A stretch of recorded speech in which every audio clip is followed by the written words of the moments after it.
আলহামদুলিল্লাহ। সম্মানিত দর্শকবৃন্দ, আসসালামু আলাইকুম রহমতুল্লাহ। তো আজকে একটা বিষয় নিয়ে আসব। বিষয়টা হচ্ছে কি যে ধ্বংস। এই যে ধ্বংসর এটা ধ্বংস সম্বন্ধে এখানে তিলাওয়াত করা হবে যে অন্তত 9টি আয়াত। তো এই আয়াতগুলা আপনাদের সম্মুখে ইনশাআল্লাহ পেশ করব। তো সর্বপ্রথমে আমরা দেখি সূরা বাকারার যে ৭৯ নম্বর এবং সূরা বাকারার ১৪১ নম্বর। দেখেন ধ্বংস কারা।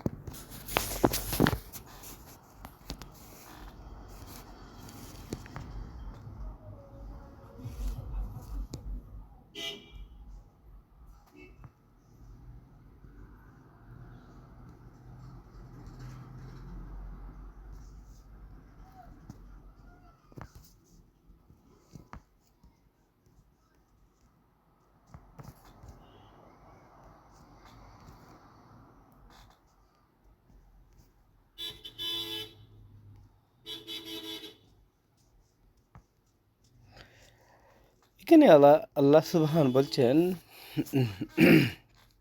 আউযু বিল্লাহি মিনাশ শাইতানির রাজিম। এখানে বলা হয়েছে ফাওয়াইলুল লিল্লাযিনা ইয়াকতুবুনাল কিতাবা বিআইদিহিম সুম্মা ইয়াকুলুনা হাযা মিন ইনদাল্লাহি লিয়াশতারু বিহি। এখানে দেখ আপনারা তিলাওয়াত করে নেবেন। সুতরাং ধ্বংস তাদের জন্য যারা নিজ হাতে কিতাব লিখে তারপর বলে এটি আল্লাহর পক্ষ থেকে, যাতে তা তুচ্ছ মূল্যে বিক্রি করতে পারে। সুতরাং তাদের হাত যা লিখেছে তার পরিণামে তাদের জন্য ধ্বংস, আর তারা যা উপার্জন করেছে তার কারণেও তাদের জন্য ধ্বংস। এরপরে আমরা দেখবি সূরা বাকারার ১৪১।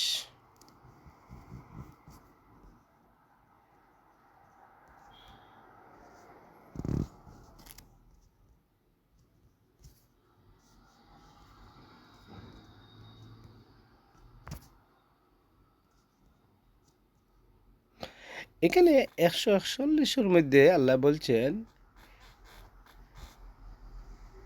সেটা ছিল একটি উম্মত যারা বিগত হয়েছে, তারা যা অর্জন করেছে তা তাদের জন্য, আর তোমরা যা অর্জন করেছ তা তোমাদের জন্য, আর তারা যা করত সে সম্পর্কে তোমাদেরকে জিজ্ঞাসা করা হবে না। এরপরে আমরা দেখি সূরা ইমরানের যে ৭৮ নম্বর।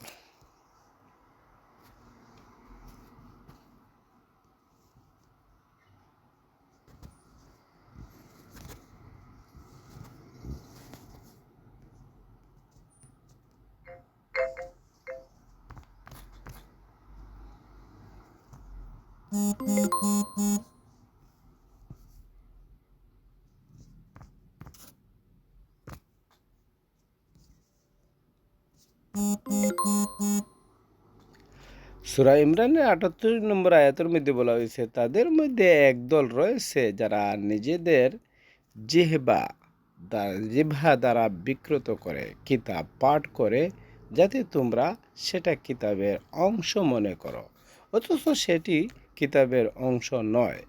তারা বলে এটি আল্লাহর পক্ষ থেকে, অথচ তা আল্লাহর পক্ষ থেকে নয়। আর তারা আল্লাহর উপর মিথ্যা বলে, অথচ তারা জানে।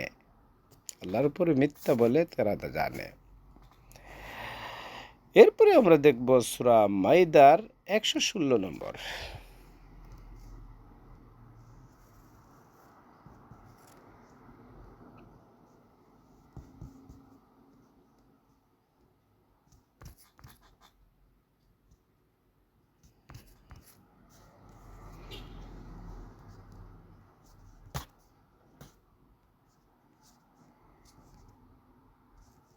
একশো ১৬ নম্বর আয়াতের মধ্যে আল্লাহ বলছেন, আর আল্লাহ যখন বলবেন, হে মারিয়ামের পুত্র ঈসা, তুমি কি মানুষদেরকে বলেছিলে যে তোমরা আল্লাহ ছাড়া আমাকে ও আমার মাতাকে ইলাহ রূপে গ্রহণ করো?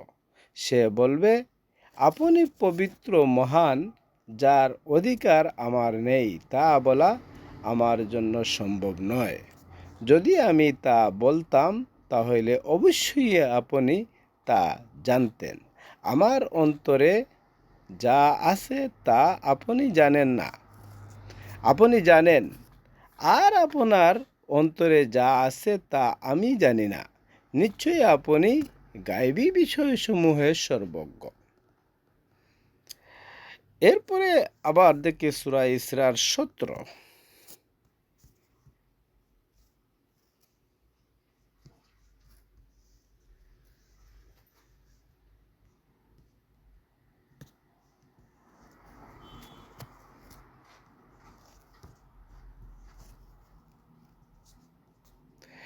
এখানে বলা হয়েছে, দেখেন কথাটা হইল কি, আর আর নুহের পর আমি কতক জন্ম ধ্বংস, কতক প্রজন্ম জন্ম ধ্বংস করেছি। তোমার রব তার বান্দাদের বান্দাদের পাপের ব্যাপারে পূর্ণ অবহিত, সর্বজ্ঞ, দৃষ্টা হিসেবে যথেষ্ট। 16 নম্বর আয়াতে কিছু গুরুত্বপূর্ণ কথাটা বলা হয়েছে, একটা শুনেন। ওইজা আরাদনা আন নুহলিকা, এখানে বলা হয়েছে, আর যখন আমি কোনো জনপদকে ধ্বংস করার ইচ্ছা করি তখন তার সম্পদশালীদের সৎ কাজের আদেশ করি, অতঃপর তারা তাতে সীমা লঙ্ঘন করে, তখন তাদের উপর নির্দেশটি সাব্যস্ত হয়ে যায় এবং আমি তা সম্পূর্ণরূপে বস্তু করি। এরপরে আমরা দেখব যে সূরা আম্বিয়ার 21 নম্বর, সূরা আম্বিয়ার 11 নম্বর।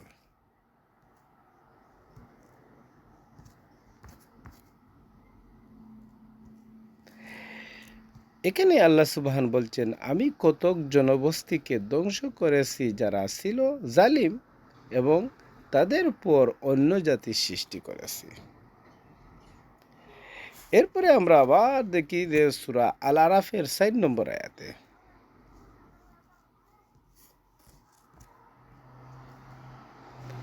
এখানে বলা হয়েছে, আর আমি এমন বহু জনবস্তি রয়েছে যা আমি ধ্বংস করে দিয়েছি, বস্তুত সেখানে আবার আমার আযাব এসেছে রাতে কিংবা যখন তারা দ্বীপ্রহে বিশ্রামরত ছিল। এরপরে আমরা দেখব যে সূরা কাহফ,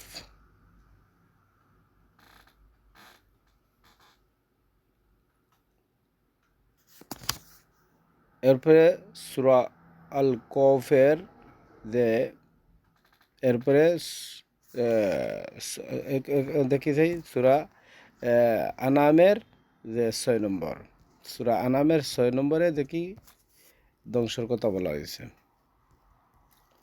এখানে বলা হয়েছে, তারা কি দেখে না, আমি তাদের পূর্বে বহু প্রজন্মকে ধ্বংস করেছি যাদেরকে জমিনে এমনভাবে প্রতিষ্ঠিত করেছিলাম যেভাবে তোমাদের প্রতিষ্ঠিত করিনি, আর তাদের উপর বৃষ্টি পাঠিয়েছিলাম মুষলধারে এবং সৃষ্টি করেছিলাম নদীসমূহ যা তাদের নিচে প্রবাহিত হতো, অতঃপর তাদের পাপের কারণে তাদেরকে ধ্বংস করেছি এবং তাদের উপরে অন্য প্রজন্মকে সৃষ্টি করেছি।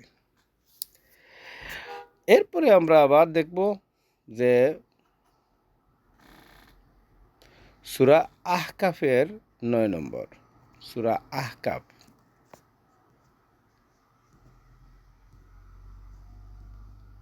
সূরা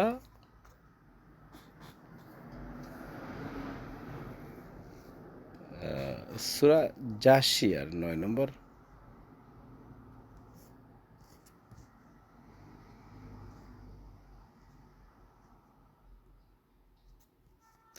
এখানে বলা হয়েছে সূরা জাসিয়ার, আর যখন সে আমার আয়াতসমূহের কিছু জানতে পারে তখন সে এটাকে পরিহাসের পাত্ররূপে গ্রহণ করে। এদের জন্য রয়েছে লাঞ্ছনাদায়ক আযাব। এখন এইটা হইল কি যে দেখেন সূরা জাসিয়ার যে ৯ নম্বর আয়াত, এই কথাটা বলা হয়েছে। এই পর্যন্ত তাই আপনারা শুনলেন। ও আখিরি দাওয়ানা আলহামদুলিল্লাহি রাব্বিল আলামিন।